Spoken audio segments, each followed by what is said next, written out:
Hey, hey, hey, we are on lesson 15 talking about powers and roots. Your one objective is to simplify exponential expressions. Let's get started with our fun fact of the day, which is that the poison arrow frog has enough poison to kill about 2,200 people. That's kind of scary. Better stay away from those creatures, even though they're kind of cool. And this one's even Hawkeye colored, which is neat.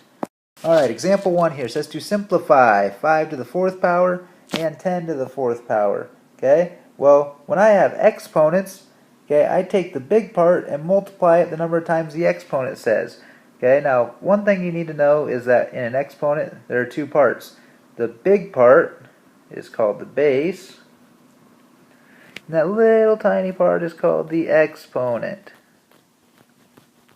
Okay, you should know those terms. So when I say the word base, and I say the way that powers work, okay, this whole thing is a power.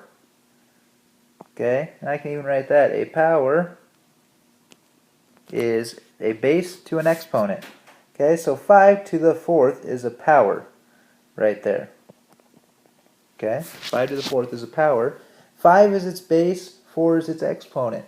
And how we work with the exponent is we take the base and we multiply it by itself however many times the exponent tells us. So 5 to the 4th means 5 times 5 times 5 times 5. And I'm just going to multiply those all together. Well, I know 5 times 5 is 25. 5 times 5 is 25. And I know 25 times 25 is 625. So 5 to the 4th power is 625. Now let's do part B. 10 to the 4th power. Again, the base, the 10, repeats itself 4 times according to the exponent. So it means 10 times 10 times 10 times 10. Okay, well, 10 times 10 times 10 times 10 is just a 1 followed by 4 zeros. That's 1 followed by 4 zeros. 1, 2, 3, 4. 10,000.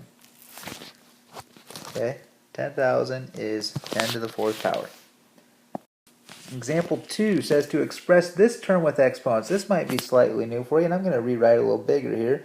This says 2 times x times y times y times y times z.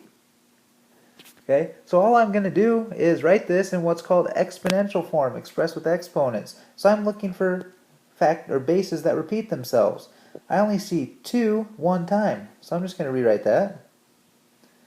I see the letter x twice, so that's going to be x to the 2nd power, x squared. And I see the base y 3 times, so that's y to the 3rd power, means y times y times y. And I see the base z 1 time, so I'm just going to write z. And that's how we express that with exponents. 2x to the 2nd, y to the 3rd, z. Okay, or another way is 2x squared y cubed z, is how you could also read that. And let's go to example 3. Example 3, we got square roots and a cube root here.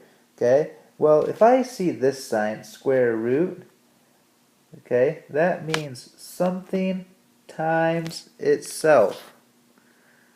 Alright, that's what that means, is what times itself gives me the number underneath the square root. Alright, now a cube root, if it looks like this, that means what times itself times itself. So I got it 3 times. Alright, that's kind of a guessing game a little bit, but we can use some logic to that as well. Okay, well, let's look at part A. Part A says, what's the square root of 144? So I want to know what times itself equals 144. Right? Well, most of us know 12 times 12. That's 144. So the square root is 12. But you know what? If I'm smart, I also know that a positive times a positive is one way to get a positive answer. But I could also take a negative number times a negative number to get a positive number. So guess what, folks? Negative 12 times negative 12 is also a square root. Negative 12 is also a square root for 144. So again, the answer to this is positive 12 and negative 12, because positive 12 times itself gives me positive 144, and negative 12 times itself gives me 144 as well. Alright, part B. Part B is a cube root. It says the cube root of 27 equals what? Well, I know that means something times itself has got to equal 27. And this could just kind of be a guessing game here. So for example, if I put 2 in here, 2 times 2 is 4, and 4 times 2 is 8. So 2 times 2 times 2 would only be 8, not 27. Okay? Next number I might try is 3. 3 times 3 is 9. 9 times 3 is 27. Ah, there's my winner. If I take 3 times 3, that's 9, times 3 more is 27. So the cube root of 27 is 3. Because 3 times 3 times 3 is 27. Alright? Now, notice how I wrote my answers. I didn't write the sign over it. Okay, it's just 12 and negative 12. And 3 for the answers.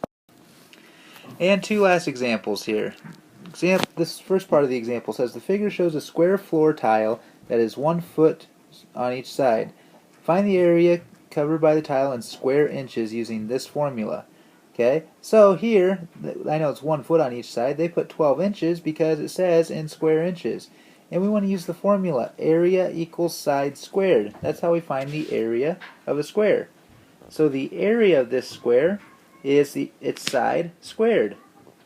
Well, each side is 12 inches. And I'm going to square that. Okay? So that means 12 inches times itself. 12 inches.